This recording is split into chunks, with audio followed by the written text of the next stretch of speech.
Sir started. All right. Okay. Good evening, everybody.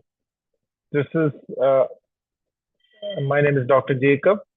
I am will be your academic mentor for the subject public health dentistry.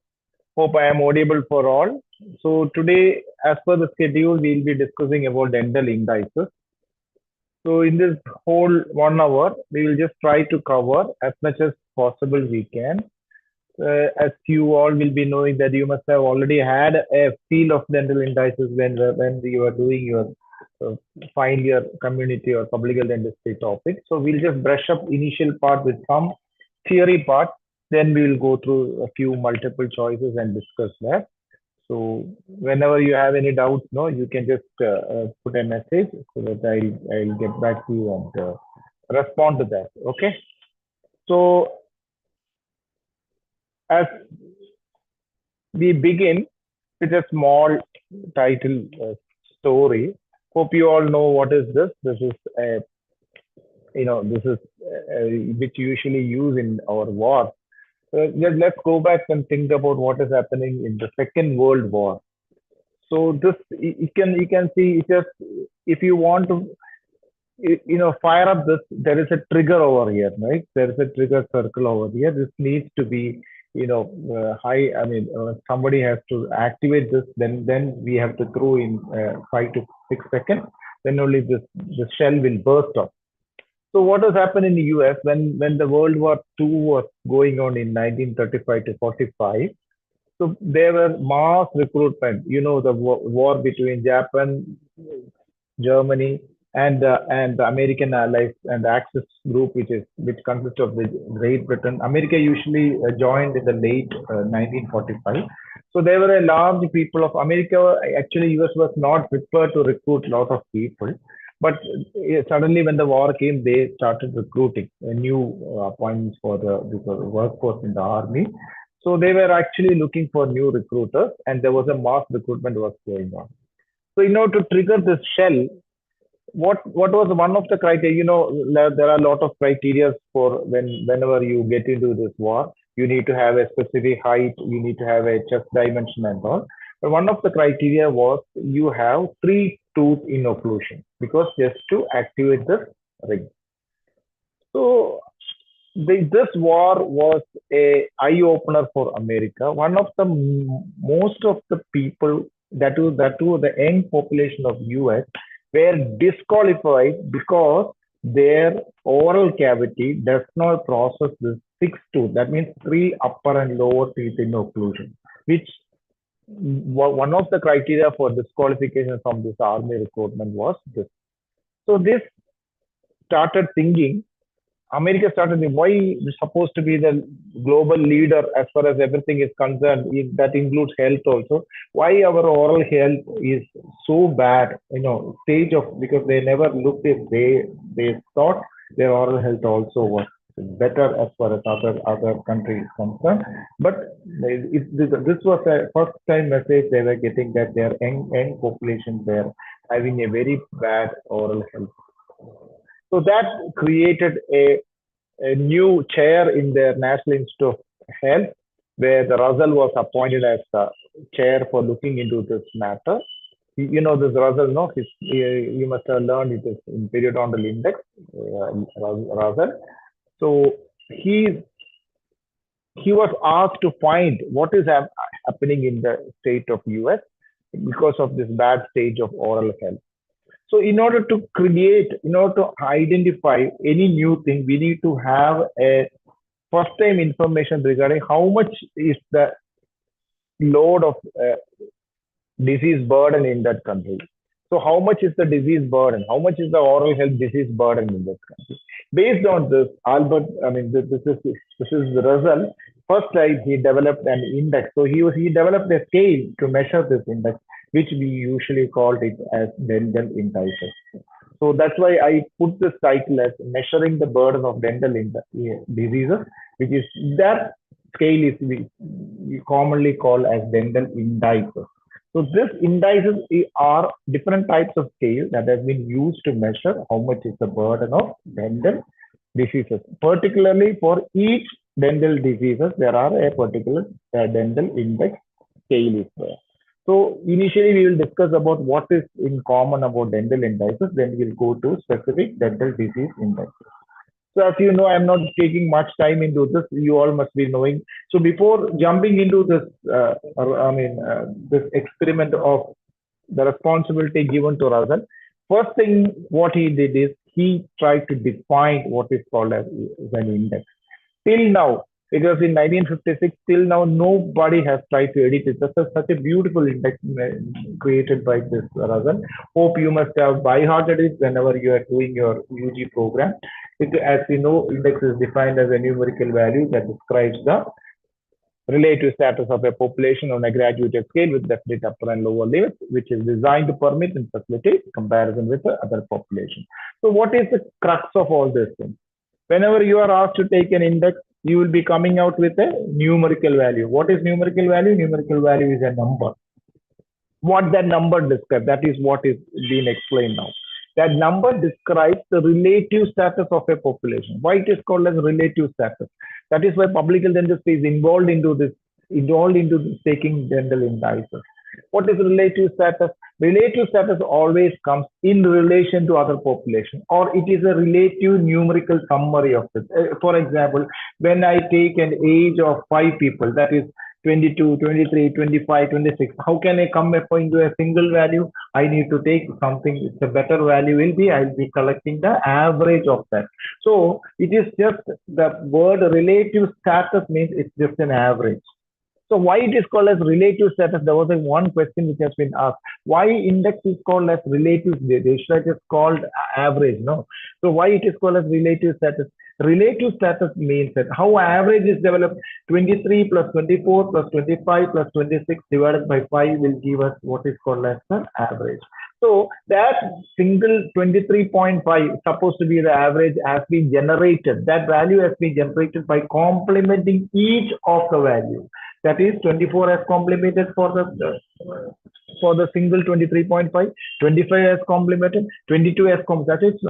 So each value is related to the average. That is why it is called as a numerical value, which is represents the single relative status of a population. So the value has been generated by each person's value. That is why it is called as it is a single numerical value, and that value is called as average value, or it's in other words, it is called as relative status of a population. On a graduated scale, again it's called as a graduated scale. Why it is a graduated scales?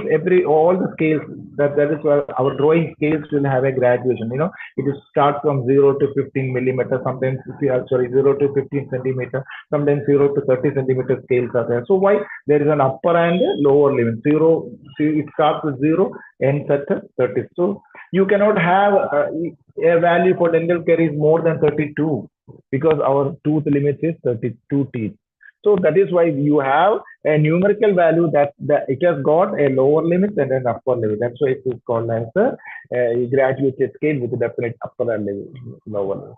So what is next? Which is designed to permit and facilitate comparison with the other population. That value, if it is taken by the same criteria and methods, that helps us to comparison with the other population. So what is our total role? What is our responsibility as a graduate or as a postgraduate student in studying for public health dentistry, learning to do index? Our responsibility or our major aspect is to understand every index has got some criteria and methods. So what is our role? You need to understand what are the criteria and what is the standard operating procedure of each of these dental indices, so that you need to follow that exact criteria and methods, and you take it when you are applying to a population. And if a third person apply it in another population using the same criteria and methods, then only you can compare with this population. So what is our entire aim of learning this indices?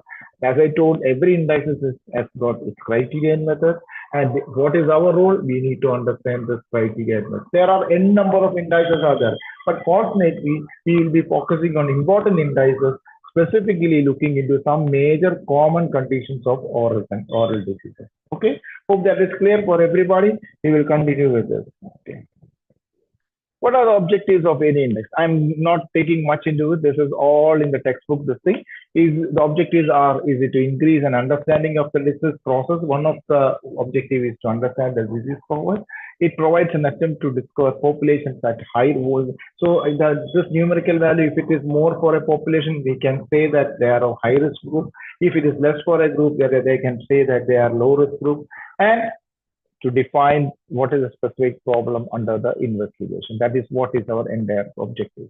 So what are the requirements of an ideal index? Suppose if I am asked to develop a new index, what are the requirements of that ideal index, or what are the properties of that index?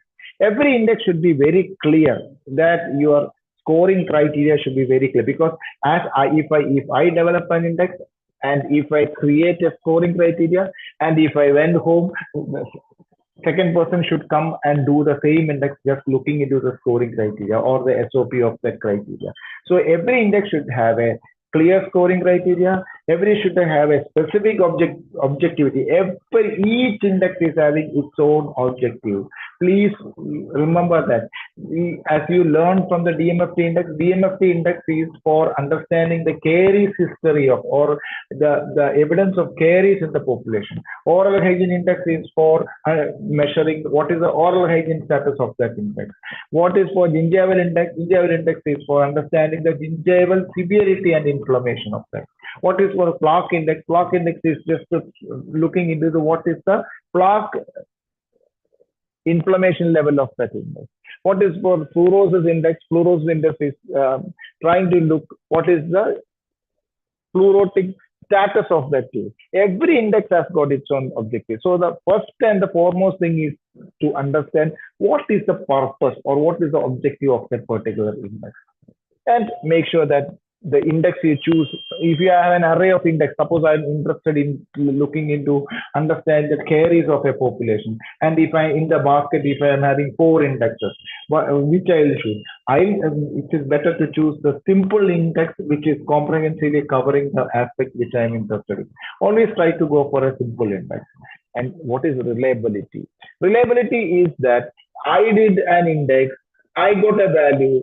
Suppose the second person came and do the same thing in the same population, almost the value should be very reliable. That means if I repeat that index in the same population at the same time, the value should be close. That is called as reliability or repeatability. So one of the properties is that it should be repeatable or relatable.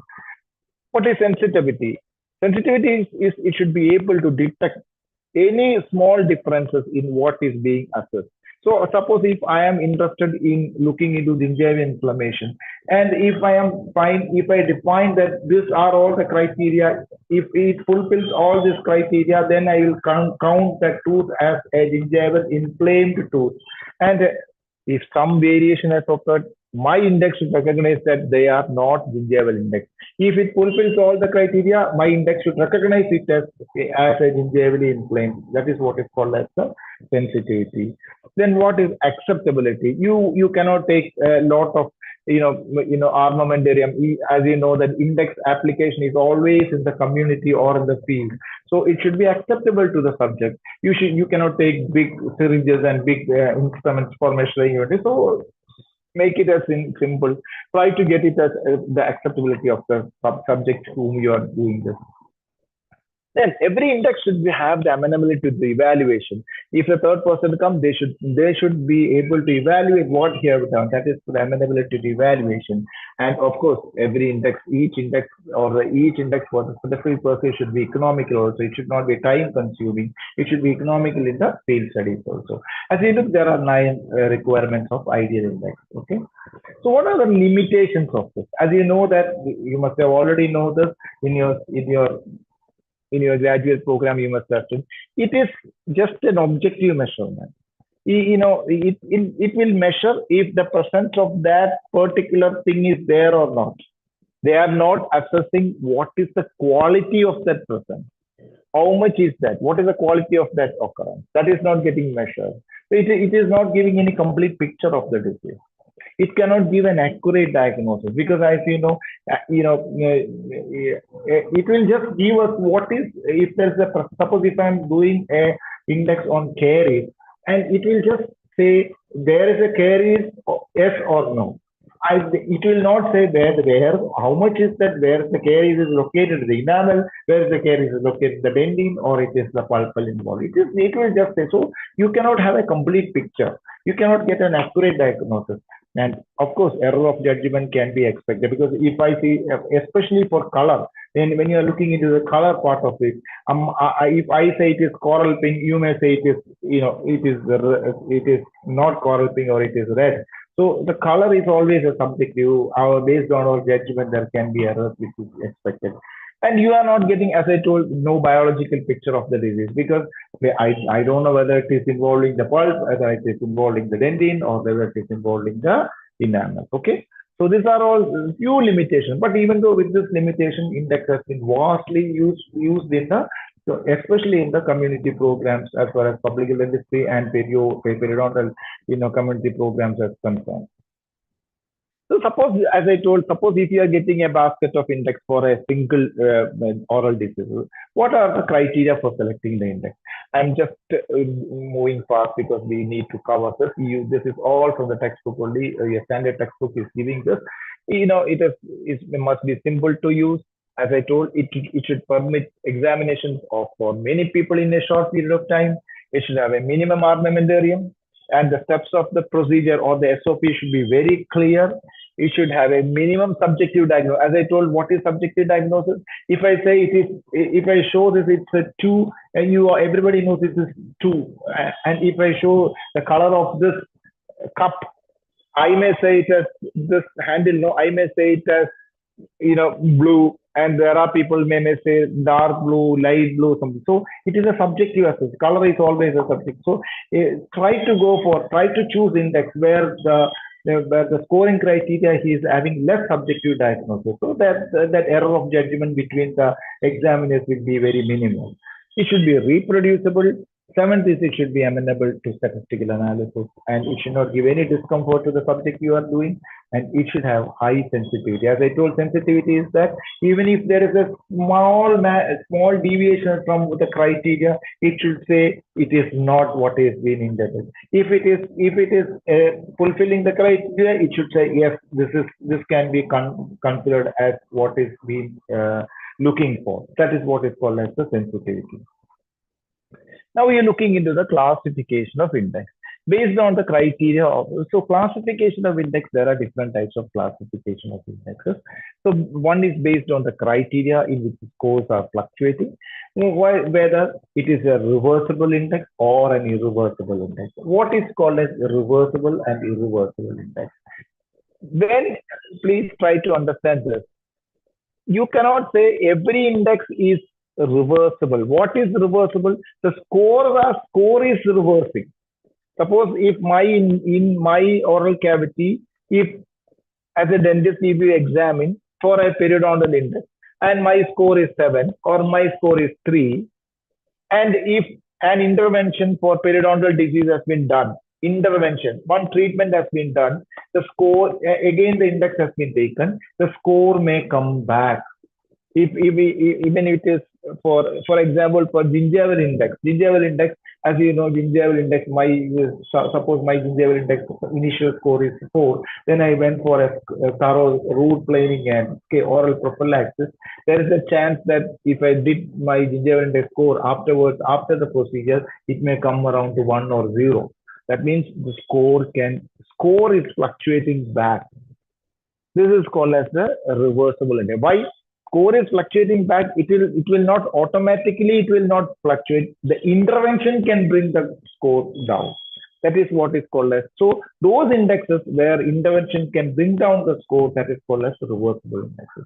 But there are some indexes where the loss is very permanent. You cannot bring back. It will move, it will stay there, or it will move ahead. It will not come back. Suppose if my DMFT score is 10, okay, and after 1 year, it may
Okay.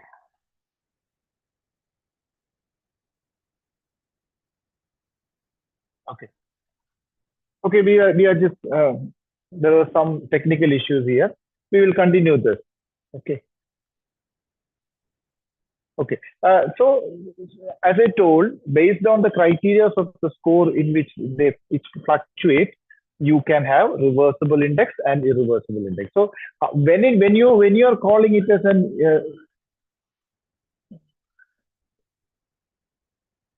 when you are calling it as a reversible index, then the interventions can make this as a reversible index. Okay. Now, second criteria is depending upon the extent to which the area of the oral cavity is covered. There are some indexes or some indexes we need to cover the entire oral cavity. For example, the caries looking index. I need to look into all the two. That is why it is called as a full mouth index, or results periodic index is an example of full mouth index. But there are some index there. The studies have shown that if you just look into simplified or index tooth, some particular index tooth, and you just take an average, and that will be considered as we are getting a score of the entire tooth. So that is called as simplified indexes or the partial mouth index. One of the most important example is for index which is used for oral health index, which is called as simplified oral health index, which is developed by Green and Vermeulen in oral hygiene. Okay. Now, so according to entities, this is the third classification. Suppose if I am measuring for disease index, DMFT index is an example of disease index. Suppose if I am measuring symptom, circular bleeding or gingival bleeding is an example of symptom index. Suppose if I am measuring a particular index for treatment, CPI10 or the F portion of DMFT index is a treatment index. These are why we should discuss all these things. These are all multiple choice questions. So if suppose the D portion of DMFT index is a disease index, bleeding is one of the symptoms. So it is considered as a symptom index as far as gingival is concerned. F portion of DMFT is a filled, or F represents the filling aspect, so it is considered as a treatment index. So what are the special? There are some special categories of index which is called as a simple index and cumulative index. What do you mean by simple index and cumulative? What is the difference between? If you can understand what is the difference between simple index and cumulative index, your job is over. What is simple index? Simple index will give us what is representing now. For example, plaque index is a simple index.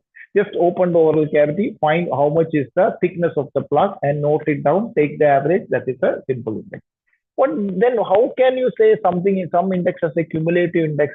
As I told early, you have found an index called as irreversible index. No, that is the DMFT index. So if my score is today is my DMFT score is 10, tomorrow if I develop a new caries, it will come as 11. That means every time new develops, it will come as a accumulation. That way it's called as cumulative index. Which is the best example is DMFT index is an example of cumulative index.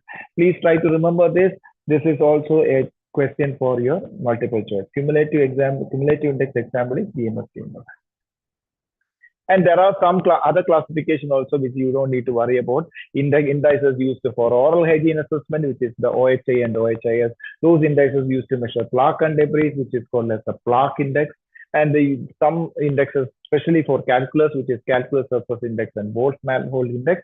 And there are some index for gingival inflammation. This is all, you don't need to break your heart. Only thing is just note down, this will be shared in this, and sometimes if they ask particularly, anyway, if I share with, I'll be sharing the video, no, it's already there in the YouTube. You just, because if one of the question comes, you can just mention this. Okay. There are indexes for gingival bleeding. There are indexes for periodontal diseases. This is all there. I hope you all know this. There are indexes for caries. There are indexes for root surface caries. There are indexes for enamel defects. There are indexes for dental fluorosis. There are indexes for malocclusion. Please try to keep this as a note, because they'll be asking questions. Indexes for dental fluorosis. Indexes for example for indexes for malocclusion. So these are all few indexes for specific conditions. And finally, you have an indexes for your oral cancer, which is in par with the cancer assessment index, which is developed by the WHO. Okay. Now, coming into the first index, which is called, as I told, it's the all starts with 1956. And as you know, Russell is the one who is behind this index development. We'll start with the Russell's periodontal index. We will just look into what are the salient features of this periodontal index, then we'll shift off. This index was brought in 1956. It estimates the degree of periodontal disease. It estimates the degree of periodontal disease by measuring gingival inflammation and bone loss. What it is intended to estimate deeper periodontal disease by measuring three things. Always try to look. Whenever you are trying to look, try to find what is the role, what are its intention. It is estimating, finally what I should estimate the deeper periodontal disease. How? It is just a subjective word, deeper periodontal diseases. How I will estimate that? That estimation is done by looking into three aspects, and it's the status of the three aspects. What are those three aspects? One is the presence or absence of gingival inflammation. Is there any gingival inflammation is there? And its severity. So the presence or absence of gingival inflammation and severity is one of the criteria. Second criteria is the masticatory function, and the third criteria is the pocket formation. So by looking into this and by entering the score for each of this, you will be what Russell is saying, that you will be getting an estimate of deeper periodontal disease. Okay, so this is one of the crucial things. Always try to look what are the three factors. So our aim is to estimate the deeper periodontal disease, or the Russell's periodontal disease has been designed to estimate the deeper periodontal disease by looking into three factors, three specific factors. What are the gingival inflammation status and its severity? Second is masticatory function and pocket formation. Now the question here is, please try to listen. Please try to listen. Don't forget. What is the instrument used for this periodontal disease? Now this PA index is not used, but what is the instrument used? Everybody will be having the initial gut feeling of answering that it is the periodontal probe, which is, and the mouth mirror, which will be used for taking periodontal index. But please try to make sure that, please try to understand that Russell never told it's a periodontal index. It should be taken by a periodontal probe, because periodontal probe will be having markings, and that markings will help us to measure how much is the depth of the pocket. But Russell at that time, please, 1956, you know, the the probes has been come after that, in the early 1970s, and graduation in probes, or the graduated probe has come only after this Russell's index, that is around 1960 to 70. So there was no graduated probe, and the Russell never asked you to measure also. What Russell has asked you is to find whether there is a presence or absence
There.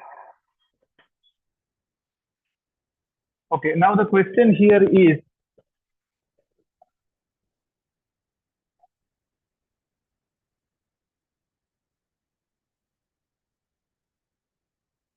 okay, now the question here is, what type of index is periodontal index? I have already discussed this with you. Okay, what type of index is this periodontal index? Is this reversible? Is this irreversible, partially reversible, or as I told, I already given the answer. The answer will be what? It is a reversible index. Okay. Now coming to the scoring criteria of this, it's already given in the text. I'm not taking much of your time. It's a only thing is what we need to look into this is that it starts with 0, 1, 2, 4, and if you just it is 6 and 8. Now, purposely, they have skipped some scores. It starts with 0, where it is giving no gingivitis.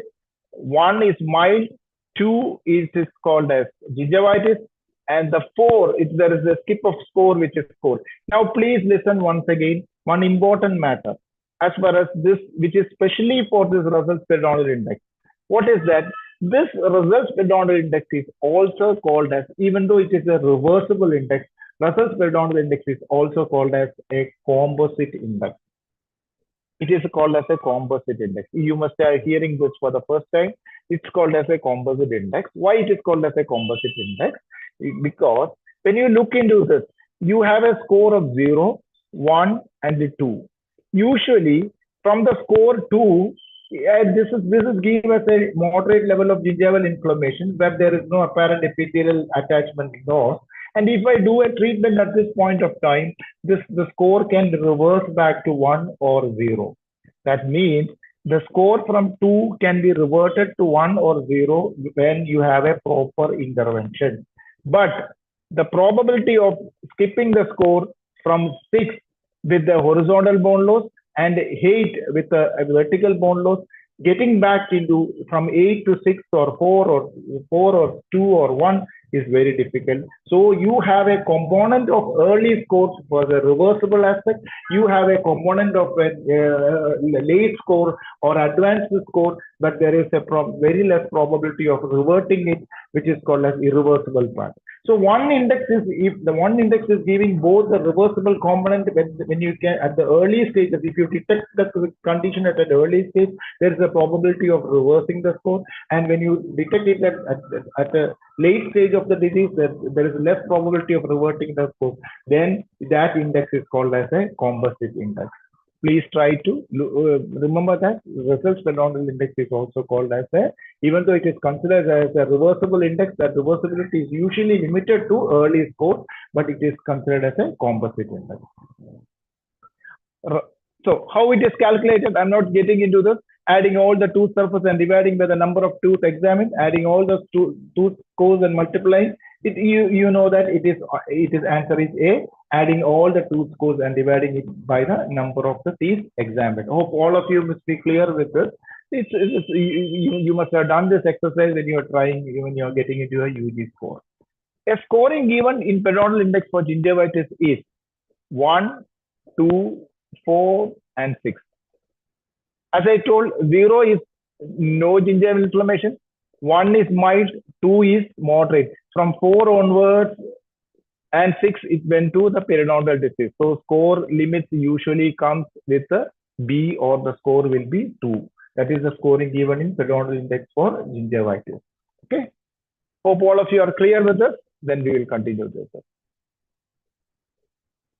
Now, one second.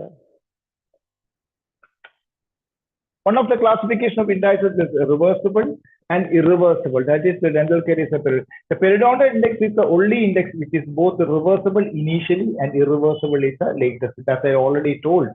Okay, and that is why it is called as a composite index. Now, for determining the periodontal disease, an epidemiological survey is done by using.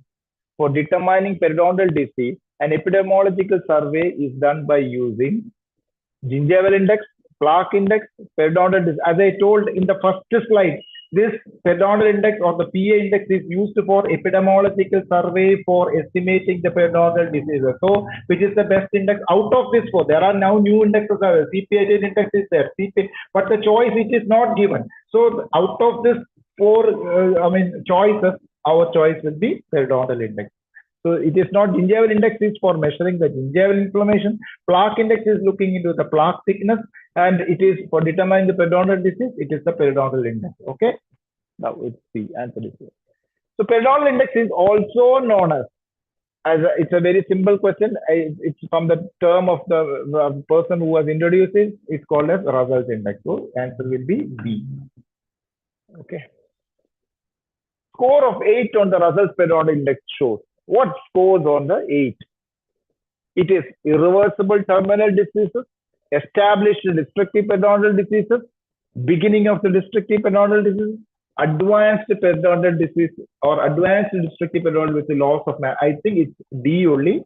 So you have, because what is happening in when the score is on 8, early 6 it was horizontal bone loss, and 8 it shows there is a masticatory function disturbance, and also there is on X-ray it shows, or on the radiograph it is giving as vertical bone loss also. So there is that, then this epithelial attachment loss, masticatory function is being disabled, and there is a vertical bone. That means it is fulfilling the criteria of what is called as advanced destructive periodontal disease with the loss of masticatory function.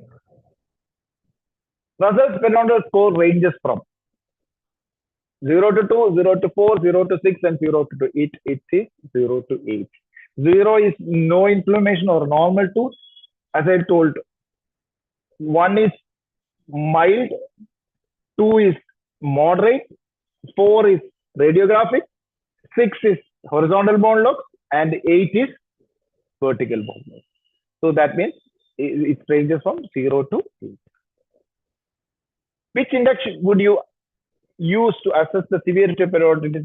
That is also we just discussed, because these are all questions they usually ask for this type of exams. That is why I repeated this question. It is the periodontal. Just go through, read the question properly. Which index would you use to assess the severity of periodontitis in epidemiological studies of a large population? As you know, it is not PMA index, it is not gingival index, it is not sulcus bleeding index, it is periodontal index. That is answer will be C. Okay. After examining a patient for periodontal problem using the Russell's index, you have to have a mean score of 3. It indicates what? It means score of 3.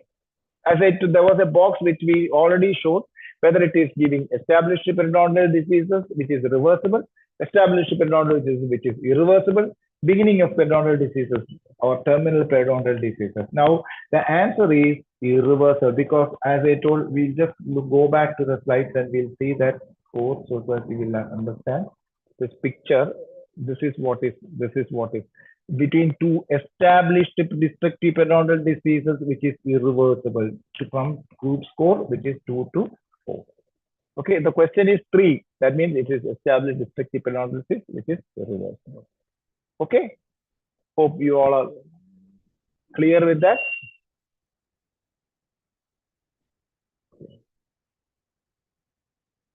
Now coming to the second index, which is called as the caries prevalence index, or the DMFT index. DMFT index is introduced in 1938 by Klein et al. DMFT index has got 2 subdivisions. One is the DMFT and the DMFS. T is for tooth and S is for surfaces. Describe the amount of, the objective is to describe the amount of dental caries in an individual. DMFT and DMFS index are means to numerically express the caries prevalence. Numerically expresses the caries. So in numbers, it expresses the caries prevalence. But there is a catch in this. Okay, I'm not saying that all the DMFT score, because after the modification, you cannot say that all the persons numerical value describes the caries experiences. There are some differences. I'll be contradicting into my thing also, because there was some modification which has been done. So it is D stands for D, DK, M stands for missing, F stands for failure, that T is teeth, and if it is for surfaces, it is a surfaces. There are some principles. This is from the textbook only. You must have by-hearted it. You must have written it in your exam papers. And n number of times you must have studied this. And no tooth must be counted more than once. Decayed milling a filled tooth be recorded separately. When counting the number of decayed teeth also include those teeth which are restoration. And care must be taken not to list. These are all the only thing is please just look into where which are all the criteria where we are not including, which are all the criteria where we are not including. That is exclusion criteria. One is unerected tooth. Second is congenitally missing tooth. The third is missing teeth due to accident. And teeth extracted for orthodontic reasons. These are all this where how you represent this. This we are representing it as X or excluded. Here care must be taken for to list as missing only those teeth which has been lost due to decay. But unfortunately, we will be into a situation there will be some tooth will not be there in the oral cavity, which will be not due to caries loss. So how you find this? You have to ask the subject how you lost this tooth. If that loss is due to, if the loss is due to the tooth must have not erupted, if that loss is due to congenitally missing, if that loss is due to accident, if that is extracted due to orthodontic process, you're just putting it for that particular guy as X. Okay. A tooth may have several restorations, but it is counted as one for DMFT index.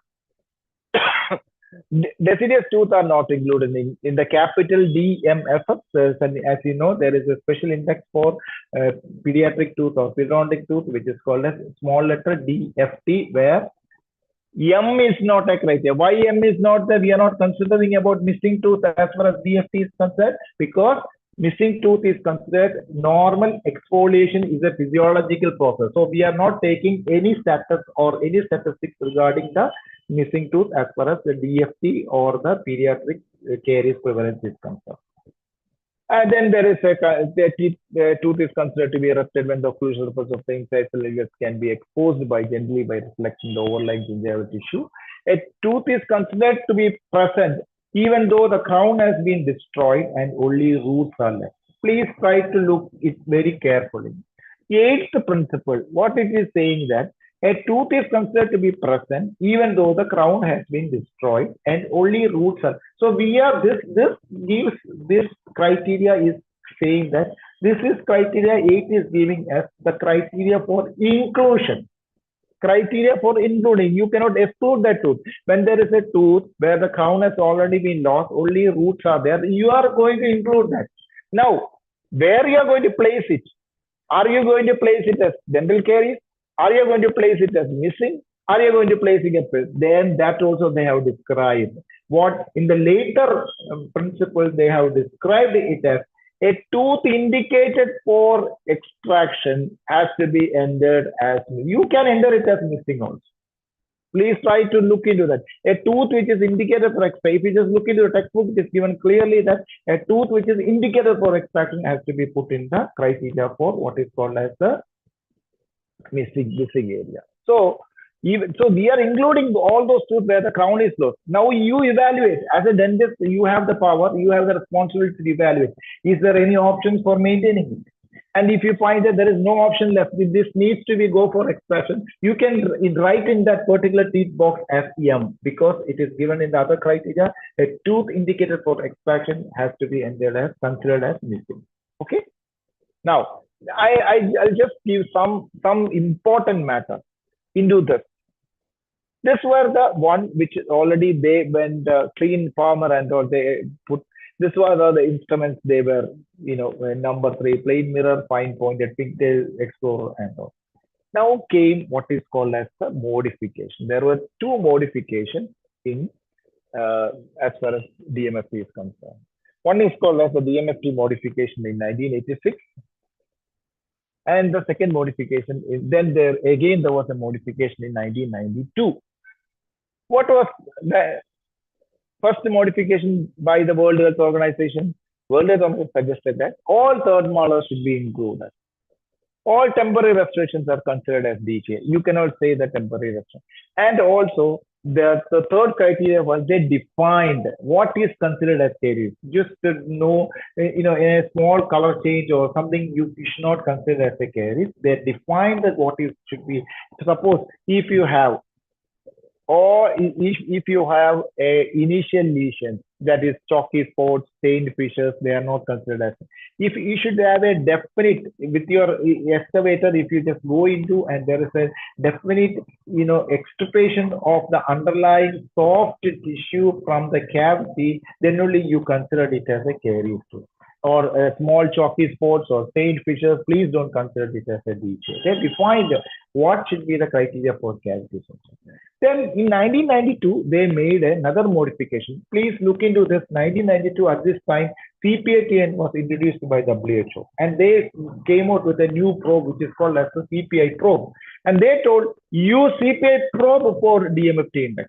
Please try to remember whenever you are doing your DMFT index or whenever there is a question comes or the instrument used for DMFT index, if there is CPI probe is there, please select only CPI probe. If there is, Mike, please try to remember in that multiple choices, if there is CPA probe is there, please choose only CPA probe. If it is not there, you can choose Explorer or Pick Shape. If the CPA probe is there, because as far as the modification in 1992, it is considered as, it is the standard instrument they recommend to use for DMFT index is the CPA probe. And one more thing they told, subjects above the age of 30, any tooth missing, you should enter it as missing. And the subject below the age of 30, only tooth missing due to caries should be considered as missing. Now see, there was a change, modification in 1992. So that is why I told in the initial part of DMFT index, please don't consider every tooth, every DMFT total score is exclusively for the score of the dental caries and its sequelae. The dental caries due to filling and the dental caries due to sickness. That is only for subjects below the age of 30 years. Above the age of 30 years, could be due to non-carious lesion because modification has already given that the new principle they have given that subject if the participant or if the subject is above the age of 30 years and if there is missing of the tooth, you don't need to bother about if it is a caries missing or a non-caries missing. You have to consider it as a missing tooth. Okay, please try to remember that. Okay. What are the criteria for activation? It should be clinically visible. The explorer tip can penetrate deep into soft yielding material. There is discoloration or loss of translucency by undermined or demineralized enamel. Explorer tip in a pit to official cactus or resist removal after the moderate firm or pressure on insertion. Now, what is DMFS index? DMFT index is usually calculated per tooth. Now, DMFS index where we are considering is per tooth surfaces. Molars and premolars are considered as 5 surfaces and the anterior tooths are 4 surfaces. Again, a surface with both caries and fill is scored as D. So the maximum value of DMF score comes 128. This is a question. This is a usual question they will usually ask. 100 and if you are taking it as 28 tooth, you will maximum score of DMFS will be 128, and if it is for 32 teeth, the maximum score will be 148. How? All the anteriors will take considered as 4 surfaces, all the posteriors considered as 5 surfaces. So you just multiply and see, you will get 128 for 28 teeth and 148 surfaces for the 32 if you are saying. But usually, as far as the modification of WHO, we need to consider the third molar. So usually it is 148 for 32 teeth. Limitations, difference in method. What are the limitations of this DMFT index? There's a difference in method of scoring. It does not take account of the number of teeth or surfaces at risk in different subjects. DMFT index can be invalid in older adults because the teeth can become lost reason for other than caries. DMFT index can overestimate the caries prevalence in the teeth which preventive fillings are there. See that preventive fillings, what is the purpose of primordial? It is the purpose of some primordial and preventive treatment. So preventive fillings will not have caries at the down. We are preventing it for the occurrence of further caries. So, but when you look into the eyes of DMFT, since there is a filling, it was considered as a filling tooth. That is the overestimate of caries experience. Okay, and as you know, DMFT index is in little use of studies of root caries. So, what are the coming back to the questions? Which of the following is a disadvantage of DMF index? It is time consuming. It is a sum of dissimilar items. It is difficult to determine the true caries with the criteria provided in index. It measures the cumulative experience and is not necessarily indicative of the current caries activity. What will be the answer for this? I think it is C. Oh, it's D. So it measures the yes, as I told, it's a cumulative index. It measures the cumulative experience and it's not necessarily indicative of the current caries activity. Because as I told, DMFT, DK once it happens, it's always add to the rest, add to the back, add to the, so it is always a cumulative experience. It is not.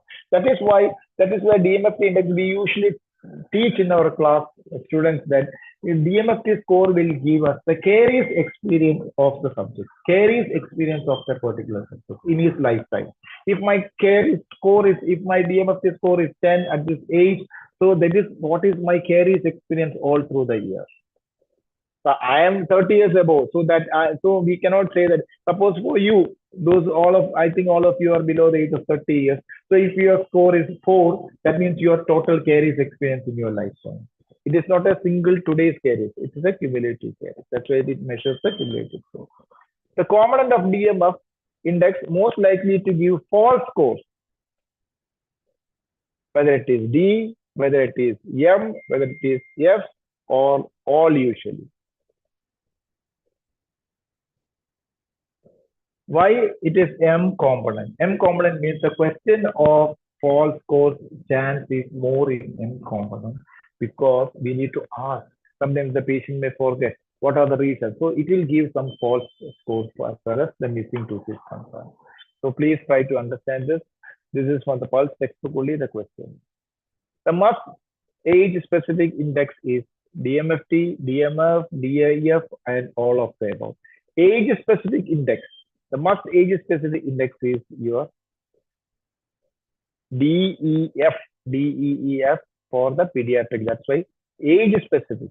DMFT and DMF is there is no age group as far as about the age of adult is or when you have a full complement of permanent tooth at any age you can do. But for pediatric tooth, the age specific index is the DEF index. So the DF index measures the dental caries in primary dentition in patients who are below the age of 6 years. This index was given by Grubbel in 1945. Caries index used for permanent dentition, that is the DEFT index and DEFT index are equal to. So DMFT and DMF index is used for permanent index. Okay, we just keep all this. So DMF index was given by you all know that Klein, Palmer, Nuts, and Henry in 1938. I am not taking much of your time. That is usually Henry, Carroll, Palmer, Nuts, and 1938.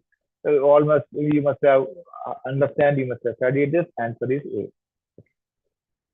D in the DEF stands for D in the DEF. DEF means DEF in small letters means already a primary tooth. All primary TK teeth which require silver filling. All decayed primary tooth which require extraction, all decayed teeth which require extraction in a 10-year-old child, all decayed teeth in a primary tooth. I think the answer will be, as you know, if you just look into read properly, the answer will be D. You just look into and find. I don't think so. There's a mistake in that. It will be D only. I think it is D only because all primary decayed tooth which require no. It is all decayed primary. Yes. Yes.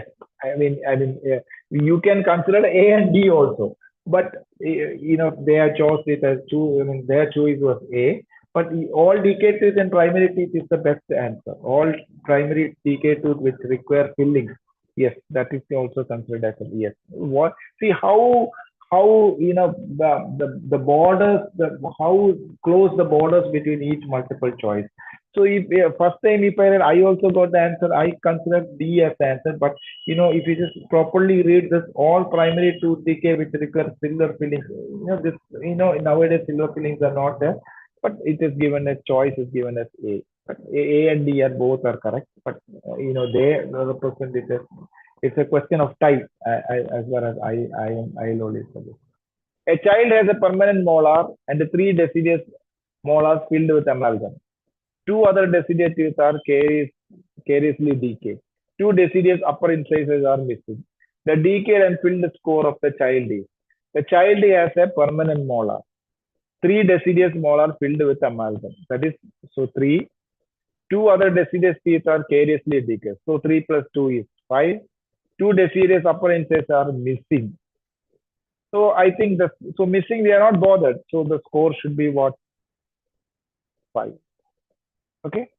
Hope all of you understand.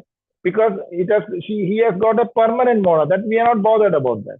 He has got three deciduous molars. Yes, we are taking it as three deciduous molars filled with amalgam. So 3 is already there. Two other deciduous teeth which were cariously decayed. So we are adding it 3 plus 2, 5. See this two deciduous upper incisors are missing. Missing is not our criteria for DEF index. So we are not bothered about that. So 3 plus 2 will be always 5. That is why it is answer is B.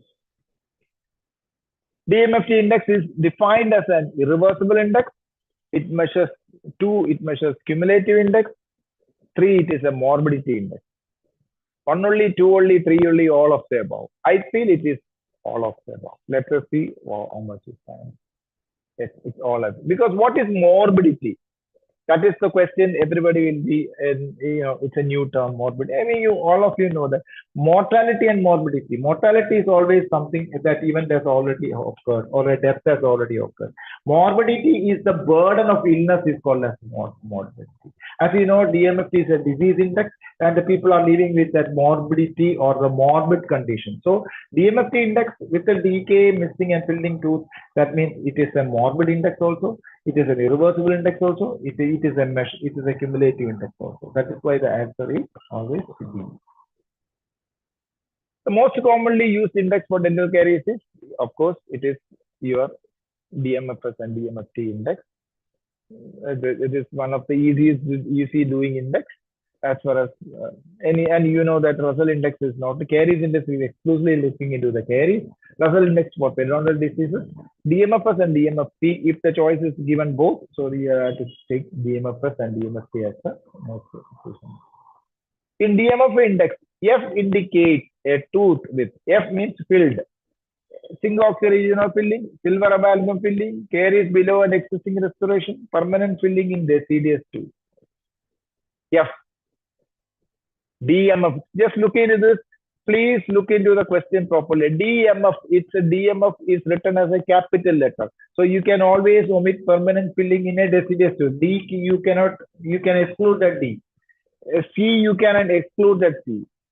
A you can because zinc oxide regional filling usually we consider it as a temporary filling. Now what is left is silver amalgam filling. We will just look into whether our answer is yes, silver amalgam filling. Okay.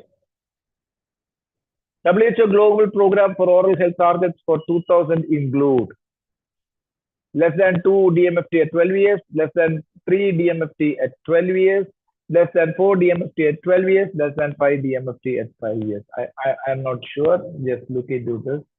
In 1988, WHO and FTI were all jointly formulated goals for oral health to be achieved. 50% of the 5 to 6-year-old should be free of dental caries. Global average should be not more than 3 DMFT. That means less than 3 DMFT will be the answer. That is what we consider the answer should be. Yes, it is less than 3. Just try to look into this. The WHO Global Program for Oral Targets for 2000 was less than 3 DMFT at the age of 12. And you know what is the importance of this 12 years? Not 12 years, we usually consider it as a global monitoring age. As far as global monitoring age is concerned. Okay. What is called as PHP? This is just a score, which has come in the middle of this. PHP index is designed to evaluate this plaque on specific tooth surface. You don't need to bother about this. This is not an important question. This is was developed by Portugal and had it to as extent of plaque and debris over the tooth. Okay, please don't think it as a calculus and gingivitis. It is for the plaque and the usually for the plaque and the debris. That is why PhD next. It just came in. Okay. Now we will be continuing this class on next class. We will be taking on gingival index, plaque index, and probably fluorosis index, and we will complete the topic. Uh, Hope you all had a good time. Please give us your feedback. If at all any questions and doubts, please ask in the the concerned academic administrators. So if as the time permits, I will respond to each of these questions. So today and for the next session, we will start with gingival index, plaque index, CPITN index, and Dean's fluorosis index. Thank you for listening patiently, and sorry and apology for the interruption, technical interruptions in the two times. It must be some technical problems in the connection. Anyway, this was the first class. Hope we will resolve all those things from the next class onwards. Thank you for your patience and listening to us. And please do this, take it in your heart and study well. And I hope you all will come out with flying colors. Thank you very much.